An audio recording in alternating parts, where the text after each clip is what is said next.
እንደዚህ አይነት ራይት ፈልገው ወይ የመሬት ኦን የማድረግ ራይት ጠይቀው ያጡበት አጋጣሚዎች በተለያየ መንገድ የሚሻሩበት አጋጣሚዎች አሉ። አሁን በየትኛው ቦታ ሊሰጥ ይችላል በምን አይነት መንገድ ነው የሚሰጠው የሚለው ያው የራሱ የሆነ ረቂቅ አዋጅ ውስጥ የሚቀመጡ የተለያዩ መስፈርቶች ይኖራሉ። ሁቲ በእስራኤል ላይ አሁን ስጋቱን መቀጠሉን በድጋሚ ያሳየ ነው። በቡድኑ ከየመን የተወነጨፉ ሚሳኤሎችን አከሸፍኩ ያለው የእስራኤል ጦር ስብርባሪው በሰሜናዊ እስራኤል ክፍል የሚገኝ አንድ መዋለ ሕጻናት ጣራ ሰብሮ በመግባት ጉዳት ማድረሱን አስታውቋል። ዶናልድ ትራምፕ በስልጣን ላይ 100 ቀናትን ማሳለፋቸውን ተከትሎ ስለምን ይህንን ጦርነት ማስቆም አልቻሉም የሚለው ጉዳይ በዓለም አቀፍ መገናኛ ብዙሃን ዘንድ መነጋገሪያ ሆኖ የቆየ ሲሆን ምክትል ፕሬዝዳንት ጄዲ ቫንስ ደግሞ ጦርነቱን ለማስቆም ተጨማሪ 100 ቀናት እንደሚያስፈልጉ ተናግረዋል። የሞት ፍርድ እንዲፈጸም የፍርድ ቤቶች ውሳኔ ብቻ ሳይሆን የሀገሪቱ ርዕሰ ብሔር ማለትም ፕሬዝዳንት ሊፈርሙ ይገባል። የሀገሪቱ ፕሬዝዳንት የሞት ፍርዱ እንዲፈጸም ካልፈረሙ ፍርዱ ሊፈጸም አይችልም። የሞት ፍርደኞች በየማረሚያ ቤቱ ሌት ተቀን ሞታቸውን እየሞቱ እያሰቡና እየተሳቀቁ በየቀኑ ምን ይፈጠር ይሆን እያሉ ሳይሞቱ ሞተው እየኖሩ ነው። ሰላም ጤና ይስጥልን ውድ የሀገሬ ተመልካቾች እንደምን አላችሁ? ከሀገሬ ቴሌቪዥን የዕለቱን መረጃዎች ይዘን ቀርበናል። ሙሴ ከበደ ነኝ። እስከ ፍጻሜው አብራችሁን ቆዩ። በቀዳሚነት ወደ ተመለከትናቸው ርዕሰ ጉዳዮች አመራለሁ። ኢትዮጵያዊ ያልሆኑ ዜጎች በኢትዮጵያ ውስጥ የማይንቀሳቀስ ንብረት ባለቤት ወይም የመሬት ባለይዞታ እንዲሆኑ የሚያስችላቸው አዋጅ ጥሩ ጎን ያለው ቢሆንም የሚያሳድረው ስጋት እንዳለ ግን ተገልጿል። አዋጁ የዜጎችን የመሬት ይዞታ መብት ሊጋፋ እንደሚችልና የሀብት ማሸሽን ሊያስከትል እንደሚችልም ጣቢያችን ነጋግራቸው የመጣና ሀብት ባለሙያዎች ገልጸዋል። አልታየ ኪዳኔ ኢትዮጵያ ያልሆኑ ዜጎች በኢትዮጵያ ውስጥ የማይንቀሳቀስ ንብረት ባለቤት ወይንም ደግሞ የመሬት ባለይዞታ እንዲሆኑ የሚያስችላቸው አዋጅ የዜጎችን የመሬት ይዞታ መብት ሊጋፋ እንደሚችልና የሀብት ማሸሽን ሊያስከትል እንደሚችል የመጣና ሀብት ባለሙያዎች ገልጸዋል። የሚኒስትሮች ምክር ቤት በሚያዝያ 23 2017 ዓ.ም ባካሄደው ስብሰባ ኢትዮጵያ ያልሆኑ ዜጎች በኢትዮጵያ ውስጥ የማይንቀሳቀስ ንብረት ባለቤት ወይም የመሬት ባለይዞታ እንዲሆኑ የሚያስችላቸውን አዋጅ ለሕዝብ ተወካዮች ምክር ቤት መርቷል።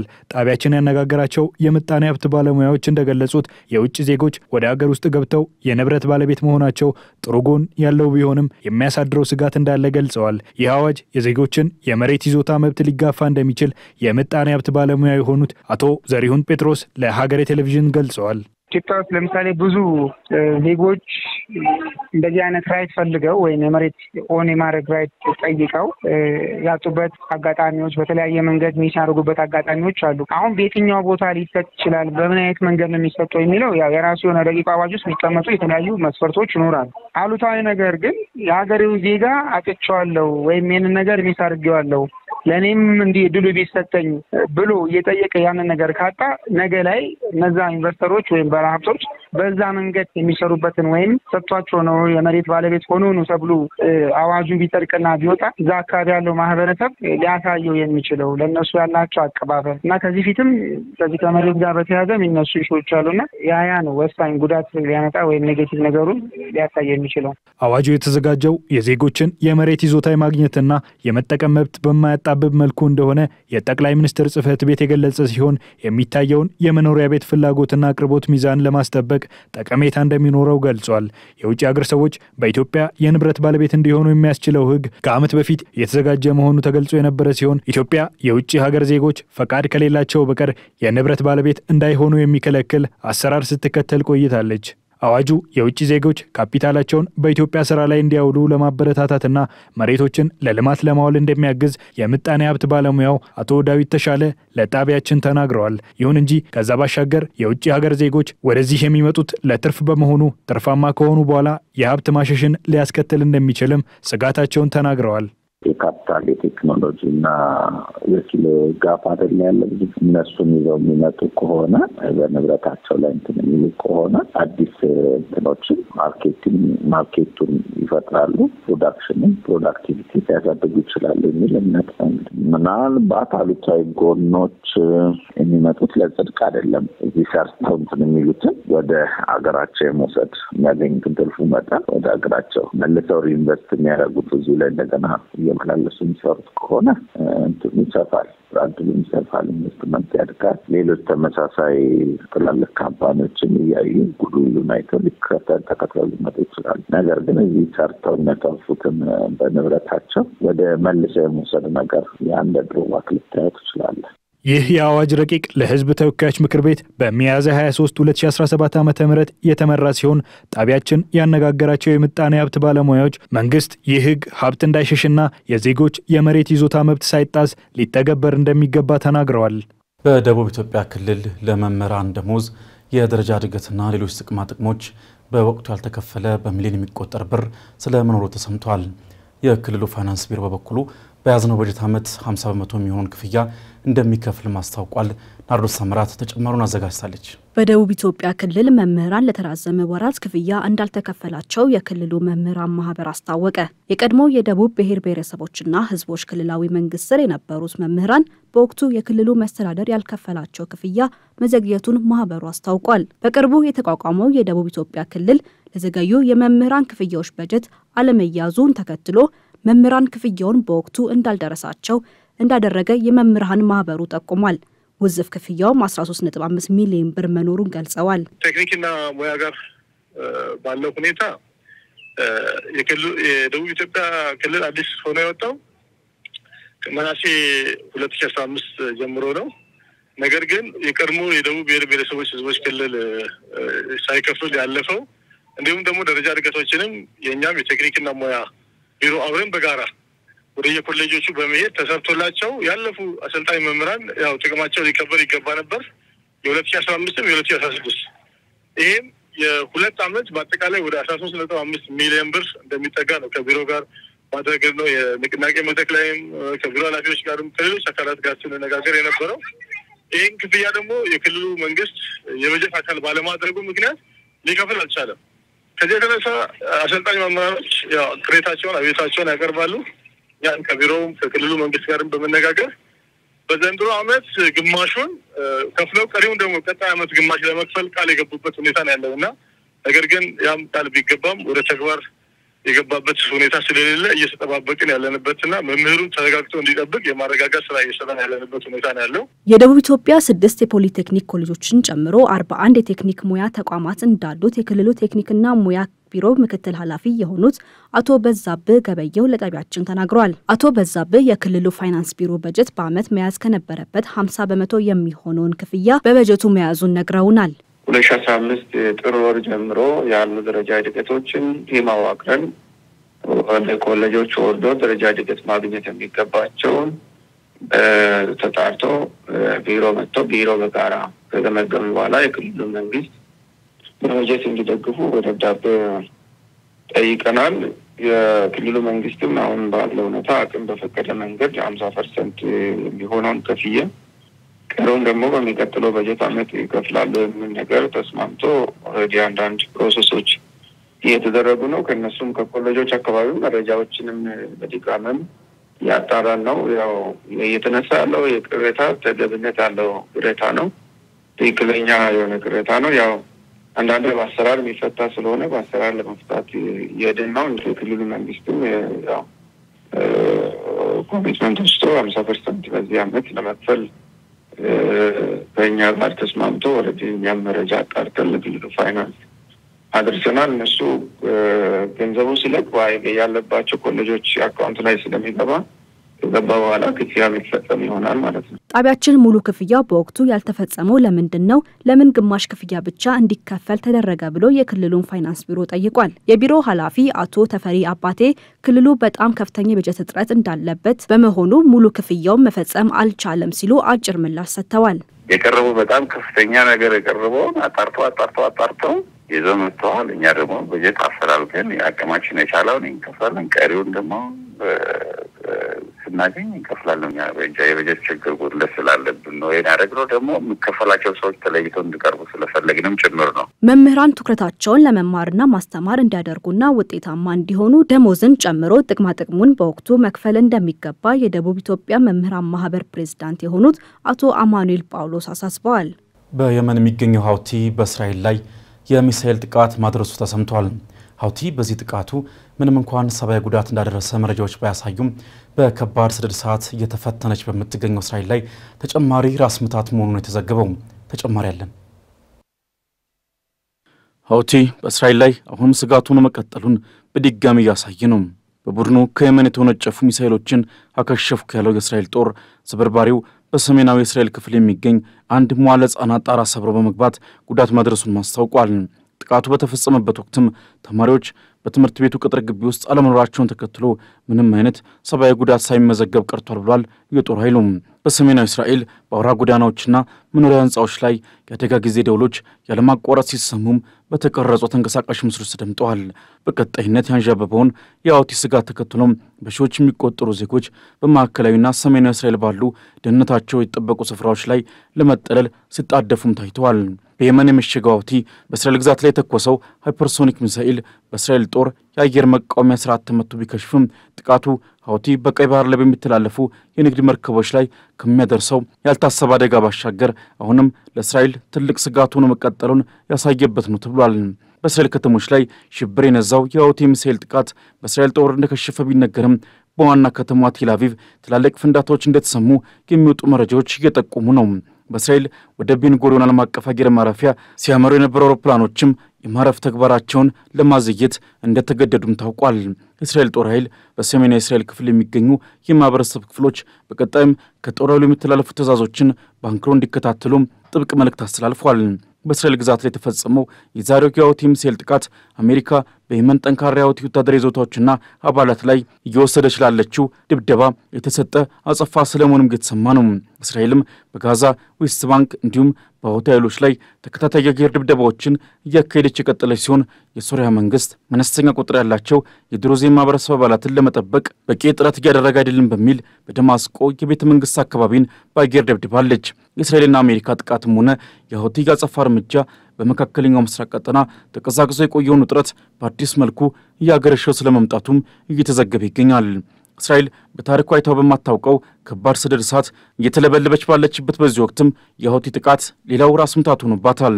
አውቲ እስራኤል በጋዛ ላይ ያስተላለፈችውን የምግብ እርዳታ አቅርቦት እገዳ ካላነሳችና ዋሽንግተንም ከጥቃቷ ካልተቆጠበች ያጸፋ የአየር ጥቃቱን እንደሚቀጥልም ዝቷል። እስራኤል በአንጻሩ ቢያንስ 13 ሰዎች እንደተጎዱበት የተነገረለትን ሰደድ እሳት ለመቆጣጠር የሚደረገውን ጥረት ለማገዝ የአስቸኳይ ጊዜ አዋጅ ያወጀች ሲሆን በተመሳሳይ መልኩ የአውቲን ቀጣይ ጥቃቶች ለመመከትም የጦር ኃይሏ በተጠንቀቅ ላይ እንዲቆም ማዛለች። ይህ በእንዲህ እንዳለ የእስራኤል ጦር ኃይል ኃላፊ ሌተናል ጀነራል ኢያል ዛሚር የፍልስጤም ንጹሃን ዜጎች በረሃብ አለንጋ እንዲገረፉ አንፈልግም ሲሉ ተደምጠዋል።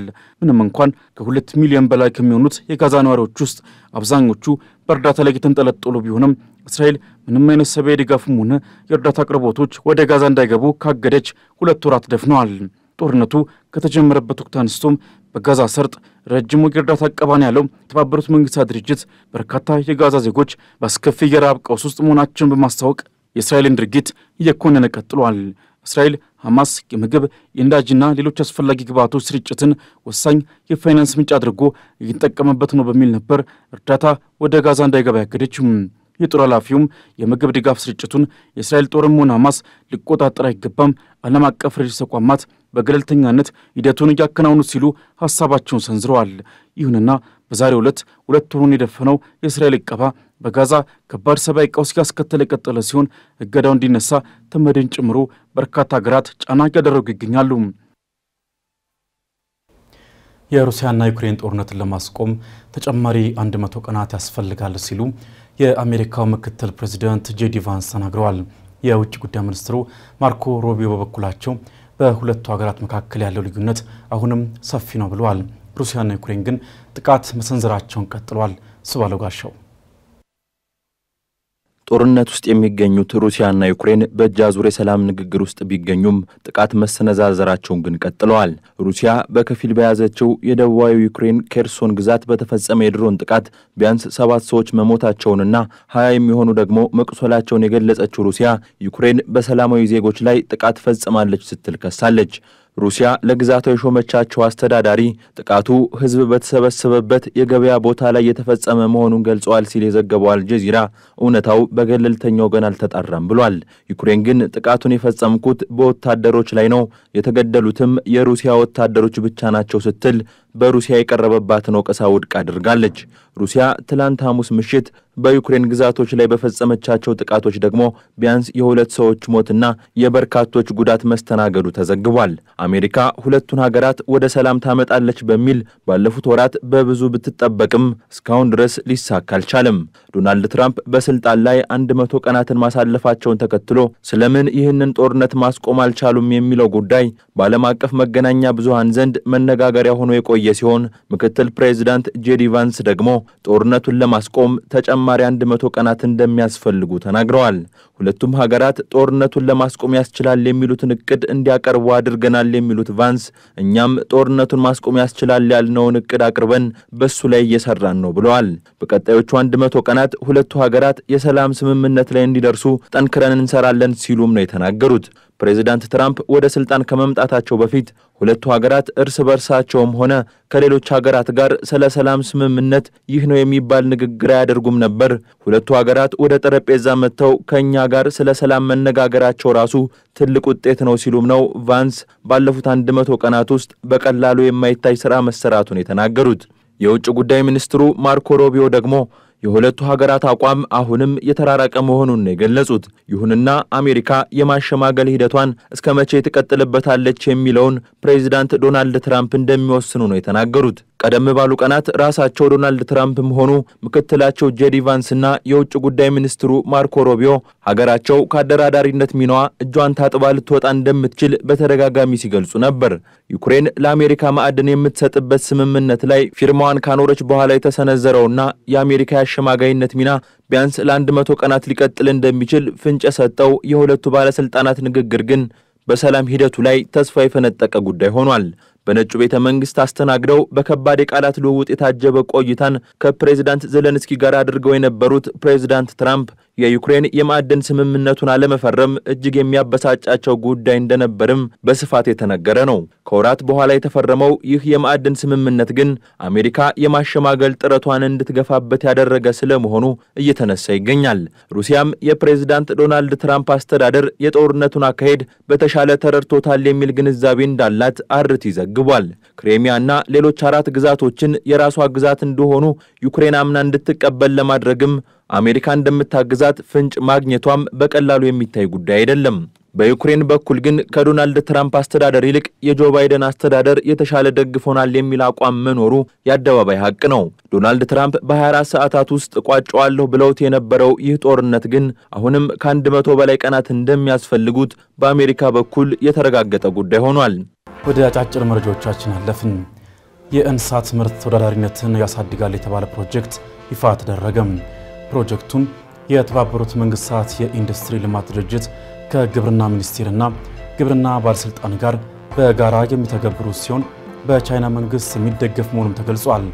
ፕሮጀክቱ የእንስሳት ዘርፉን እሴት ሰንሰለት በማጠናከር የአቅም ግንባታ ስራዎችን በማሳደግ ምርቱን ተወዳዳሪ ማድረግ ላይ ያተኮረ ነው።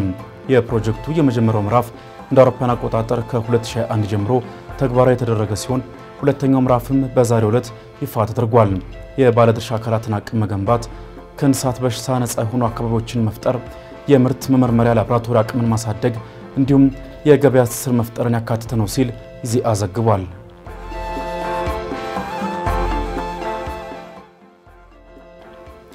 የበልግ ዝናብን ተከትሎ የሚከሰተውን የደንጊ በሽታ ለመከላከል የቅድመ መከላከል ዝግጅት ስራ እየተከናወነ መሆኑን የድሬዳዋ አስተዳደር ጤና ቢሮ አስታወቀም።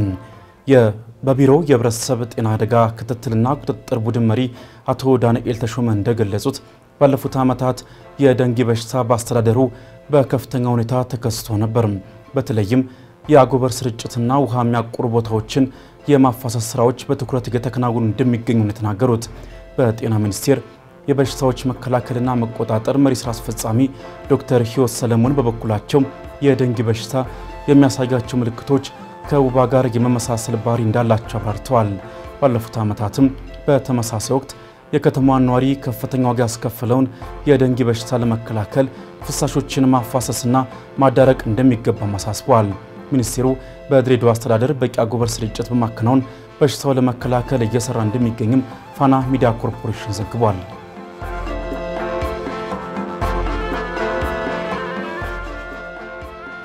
በሐረሪ ክልል በ9 ወራት ሊሰበሰብ ከታቀደው ውስጥ 400 ሚሊዮን ብር ያህል መሰብሰብ እንዳልቻለ የክልሉ ገቢዎች ቢሮ አስታወቀም። ቢሮው በበጀት ዓመቱ 9 ወራት 2.3 ቢሊዮን ብር ገቢ ለመሰብሰብ አቅዶ አሁን ላይ መሰብሰብ የቻለው 1.9 ቢሊዮን እንደሆነ ተገልጿል። በዚህ መሰረት 400 ሚሊዮን ብር መሰብሰብ እንዳልቻለ ተነግሯል። ከአጠቃላይ ገቢ ውስጥም 1 ቢሊዮን ብር ከቀጥታ ታክስ፣ ቀጥታ ካልሆነ ታክስ ደግሞ 525 ሚሊዮን ብር፣ ታክስ ነክ ካልሆኑ ገቢዎች 77 ሚሊዮን ብር እና 332 ሚሊዮን ብር ከማዘጋጃ ቤታዊ ገቢ ተሰብስቧል ማለቱን የኢትዮጵያ ፕሬስ ድርጅት ዘግቧል። ክልሉ ለምን 400 ሚሊዮን ብር መሰብሰብ እንዳልቻለ በግልጽ ያስቀመጠው ነገር የለም።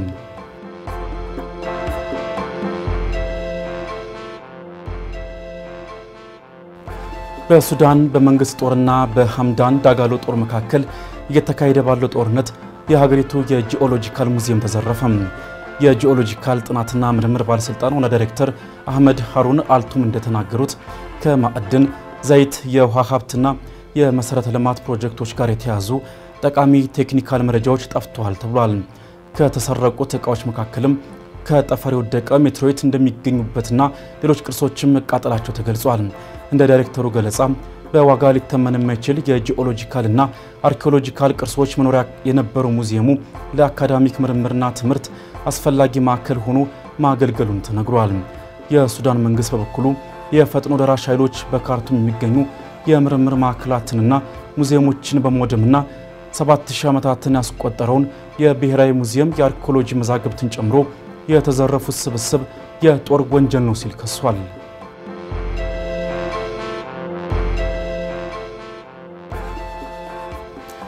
ቻይና አሜሪካ በቀረጥ ጉዳይ ያቀረበችላትን የውይይት ግብዣ እየመረመረችው እንደሆነ አስታወቀች።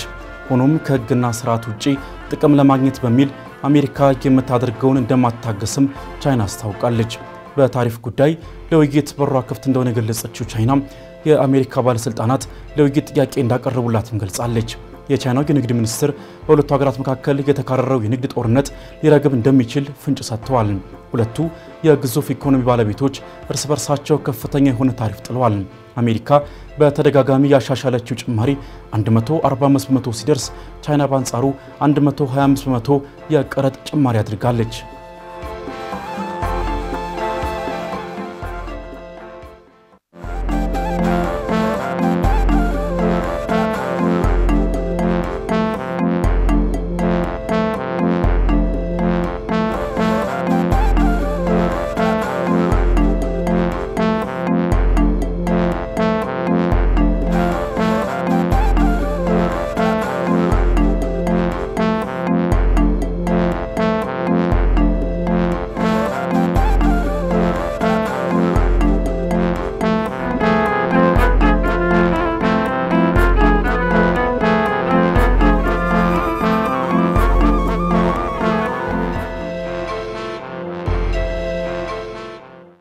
የቅጥር ሰራተኞች ላይ የተጣለው የግብር ምጣኔ ለግሉ ዘርፍ ነጋዴዎችና ተቋማት ላይ ከተጣለው የግብር ምጣኔ ከፍ ያለ መሆኑን የኢትዮጵያ ሰራተኛ ማህበራት ኮንፌዴሬሽን አስታውቋል። በተጨማሪም መንግስት እርዳታ ከሚያስፈልጋቸው ሰዎች ጭምር ግብር እየሰበሰበ እንደሆነም ተገልጿል። ደምሰች ፈራው በቢዝነስ ንቅሮ ተመልክቶታል። ወደ ዛው እንለፍ።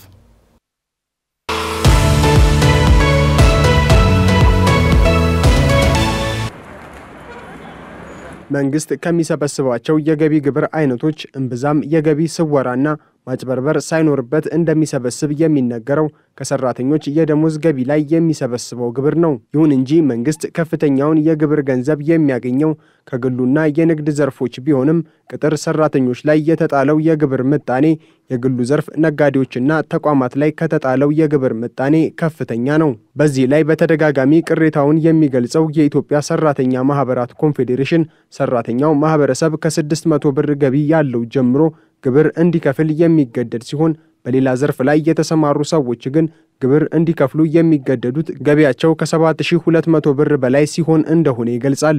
አንድ ሰው ቤት የሚያከራይ ከሆነ ወይም ገቢ የሚያገኝ ከሆነ እስከ 7200 ብር ነፃ ነው።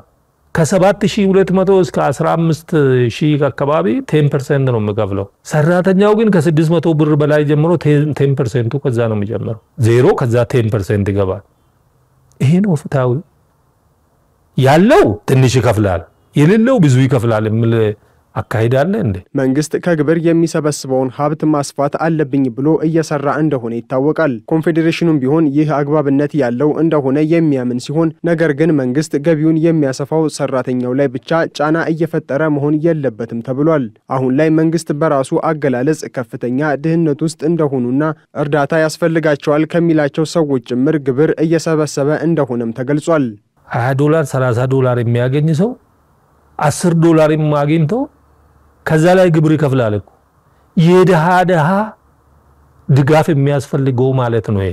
ይሄ ድጋፍ ከሚፈልገው አካል ግብር ተሰበስባለ ትረዳለ። የደሃ ከድህነት ወላጅ በታች ሆኖ የበታች የሆነው ሰው ላይ ከሚደገፈው ላይ ግብር ይሰበሰባል። ግን በቂ ትርፍና በቂ ገንዘብ ካለው ላይ ደግሞ የተመጠነ ነው ፍትሃዊ ነው ይነሱ። ይህ አይነቱ የግብር አሰባሰብ ስርዓት በዜጎች ላይ ጫና የሚፈጥር እንደሆነ የምጣኔ ሀብት ባለሙያው አቶ መቆያ ከበደ ይናገራሉ።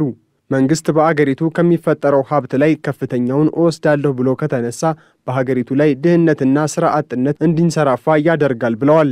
መንግስት እንዳልኩ ነው። መንግስት በከፍተኛ ወንታ ኢኮኖሚ ውስጥ አልቃ እየገባ መጣ ቁጥር ከአብዛኛው ወደ መንግስት ያለ አብዛኛው ሀብት ወደ የመጣ ቁጥር ከፍተኛውን ድህነት ስራ አጥነት ይስፋፋል። ሲምፕል እንደዛ ችግሩ አሁንም መንግስት በከፍተኛ ሁኔታ በኢንፌክሽን ይሁን በግብር ይሁን ከሚፈጠር ሀብት ላይ አብዛኛውን ወስዳለሁ ብሎ ከተነሳ ሀገር ላይ ድህነት እና ስራ አጥነት ይስፋፋል። ስለዚህ መንግስት የሚወስደውን ሀብት መተው ወይም የሚያስፈልገውን ብቻ ወስዶ ሌላውን መተው ይልቅ ነገር እሱ ነው። መንግስት ከፍተኛ ገቢ እየፈለገ ያለው የሚያወጣቸው ወጪዎችም በዛው መጠን ከፍተኛ ስለሆነ ነው የሚሉት የምጣኔ ሀብት ባለሙያው መንግስት አሳማኝና በመሰረታዊነት ደረጃ አስፈላጊ የሆኑ ወጪዎች ላይ ሊያተኩር እንደሚገባ ያስረዳሉ። አሁን ትልቁ ከማንሸል የሚለው የመጣው በጣም ከፍተኛ የሆነ መጠን ስለሚወስድ ጭቅጭቅ ነው የመጣው እንጂ ትንሽ ሊሆን ኖሮ ያን ያህል የሚያጨቃጭቅም አይደለም። በዛ ላይ አሳማኝ ነው፣ በዛ ላይ ተገቢ ነው፣ አስፈላጊ ነው። ለግድለገት በጣም ግዴታ ይሆናል። ይሄ ግን ያልተፈለገ ወጪ እንዳንተ ለማይመለከት ነገር ስለሆነ የሚወሰደው ከኔ ወሰደው ጋር ሁሉ ይጨቃጨቃል። ከኔ ወሰደው ከትንሽ ወሰደው ከትንሽ ይገባል ትንሽ ይገባል። ያ ቢሆን ኖሮ ግን ምን ይልክሰል መባባል ላይ ይጀምራል። ምክንያቱም ታውቃለህ እንደምታገኘው ጥቅም ታውቃለህ። ዘረዘር ትልቁ መንግስት እነዚህን ብቻ ነበር መሳፈር ያለበት። ፍርድ ቤት፣ ፖሊስ፣ መከላከያ አጠቃላይ ውስጥ በጣም ቻላታት ለፍርድ ሰው ቁጥር ትንሽ ነው ለፍርድ ገንዘብ ትንሽ ከዚህ ውጭ ግን የሚያገርም ብቻ ሳይሆን አለ ለምሳሌ ከአስፈላጊው ጉዳይ ውጭ በጣም ብዙ ርቀት ሄደው በጣም ብዙ ጉዳዮችን ይሰራል። ለዛ ደግሞ ከፍተኛ ገንዘብ ያስፈልጋቸዋል። ይህ አይነቱ በሰራተኛው ላይ የሚጣለው የገቢ ግብር ምጣኔ በዚሁ ኢፍትሃዊ የሆነ መንገድ የሚቀጥል ከሆነ ወደ ገቢ ስወራና ሌሎች ህገወጥ አማራጮች እንዲያማትሩ ሊያደርጋቸው እንደሚችል የኢትዮጵያ ሰራተኛ ማህበራት ኮንፌዴሬሽን አሳስቧል።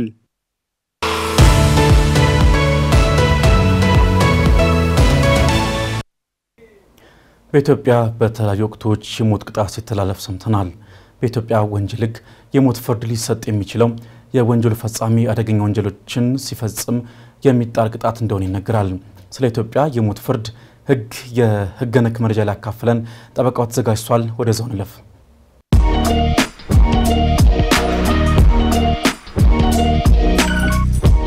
ጤና ይስጥልን። ጠበቃ እንዳርጌ ካሴ ነኝ።